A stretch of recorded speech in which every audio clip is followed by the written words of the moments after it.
리모컨 찾아 사말리. 안녕하세요. 네, 나의 사랑은 이라는 제목으로 요한복음 13장 31절에서 35절 말씀을 함께 나눠보려고 합니다.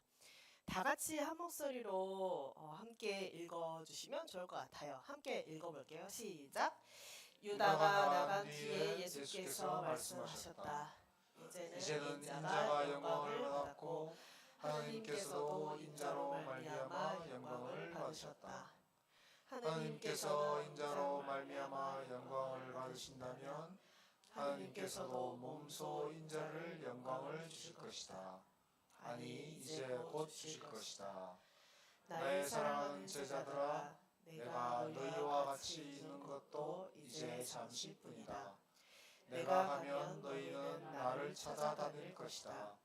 일찍이 유다인들에게 말한 대로 이제 너희에게도 말하거니와 내가 가는 곳에 너희는 올 수 없다.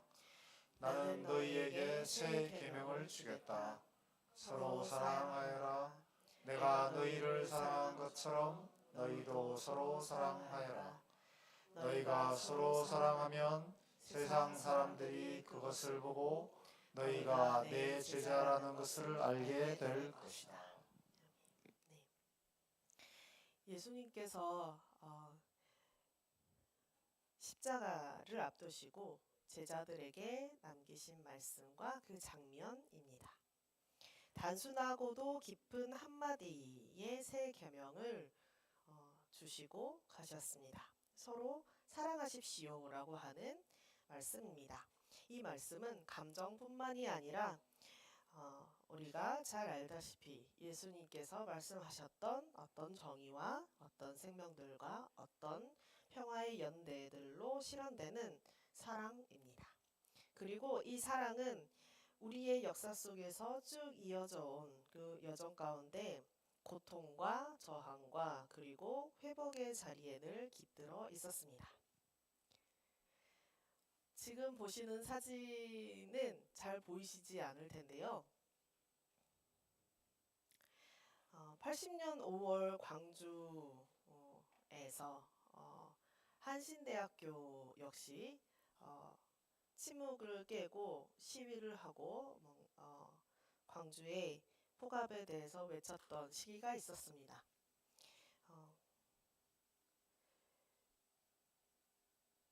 불의한 권력에 맞서서 정의를 외쳤던 그 광주. 하지만 총칼로 그 외침들을 잠재우려고 했던 국가 권력 그리고 언론은 또 침묵을 할 수밖에 없었고 또 언론은 침묵하면서 진실을 덮었었습니다. 그런데 그 가운데서도 빛이 있었고 진실이 외쳐졌습니다. 한신대학교가 당시에 침묵을 깨고서 광주에서 돌아가셨던 한 학우를 추모하면서 학교 교정 내에다가 추모비를 세우겠다라고 하면서 이 앞에 보이는 이런 사항들이 이어진 건데요. 설명을 드려보겠습니다. 학우 류동훈이라고 하는 신학과 학생이 광주에서 돌아가셨고 죽음을 추모하면서 시위에 나섰고 당시 신학과 전원 146명이 연행됐었습니다. 그리고 8명이 구속되어서 실형을 선고받았었고 그리고 국가 권력은 1981년과 82년까지 2년 동안 한신대 신학과 신입생 모집을 강제 중단시킵니다.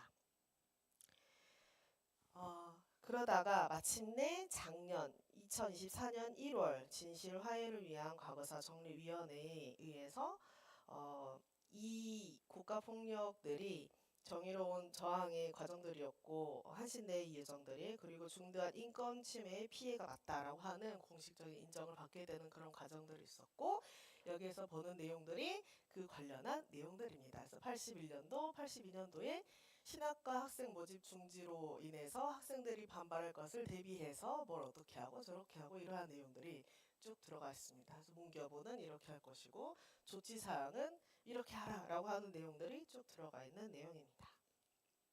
그리고 2025년 2월 드디어 그 진화위에서 국가폭력을 인정받고 난 뒤에 당시 특히 80년, 70년대, 80년대 때 돌아가셨던 곽현정 열사, 윤형균 열사, 박태순 열사, 이혜진 열사에게 명예 졸업 증서를 수여를 하면서 이 81년도, 82년도 때에 신학과 강제 모집 중지로 철학 A과로 이렇게 분류돼 가지고 당시 입학을 했었어야만 됐는데 그때 당시에 그 81학번, 82학번 분들에게 물론 이제 현재까지 생존해 계신 분들에게 명예 신학사 증서를 수여하는 그런 시간도 가졌습니다. 이 81년, 82년 한신대 신학과가 2년 동안 신입생 모집을 강제로 중단당했던 그 시위 그리고 그 추모비의 당사자인 류동훈이라고 하는 학생입니다. 류동훈 열사는 당시에 신학과 2학년생이었습니다. 80년 5월 18일 그 당일에 이 류동훈님은 광주 신강교회 시무 목사였던 아버지 류현창님으로부터 광주 소식을 접합니다. 그리고 광주로 달려갑니다. 도청 앞 시위 현장에서 류동훈님은 계엄사에 연행됩니다. 그리고 그는 이틀 뒤에 석방됩니다. 그런데 석방된 그의 몸은 머리에서 피가 흘러내린 상태였고 온몸에는 멍자국이 가득이었습니다. 집에서 잠시 몸을 추스린 류동훈님은 25일 선배의 비참한 죽음을 목격합니다. 그리고 나서 곧장 도청으로 들어갑니다. 그때 아버지가 그를 못 가게 붙잡았습니다. 그러자 아버지의 기억으로 아들이 이렇게 얘기했다고 합니다. 아버지, 다른 집 자녀는 다 희생당하고 있는데 왜 저만 보호하려고 하십니까?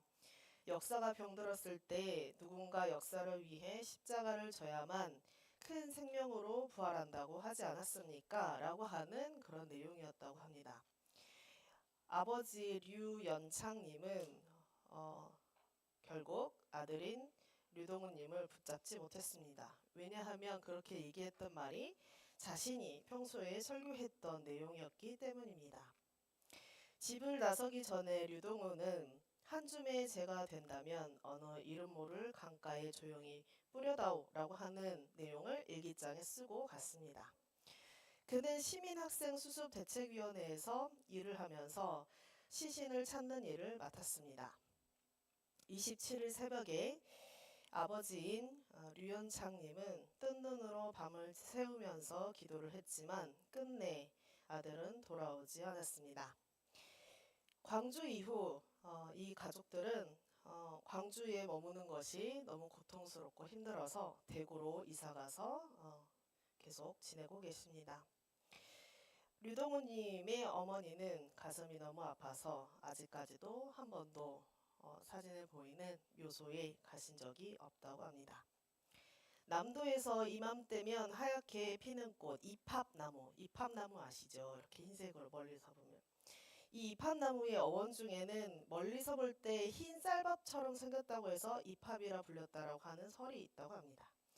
그래서 저 뭉쳐있는 흰 꽃들이 주먹밥처럼 보인다라고도 했답니다. 그래서 80년 5월에 광주에서 기관총 사격에 시민군이 맞서 싸웠고 시민들이 급히 만들어준 주먹밥을 나누어 먹었던 것을 우리는 기억하는데요. 그래서 이 이팝나무가 5월의 광주를 상징하는 꽃이기도 하답니다. 그래서 5.18 공원을 비롯한 광주의 공원들에 정말 이팝나무가 많이 심겨져 있다고 합니다.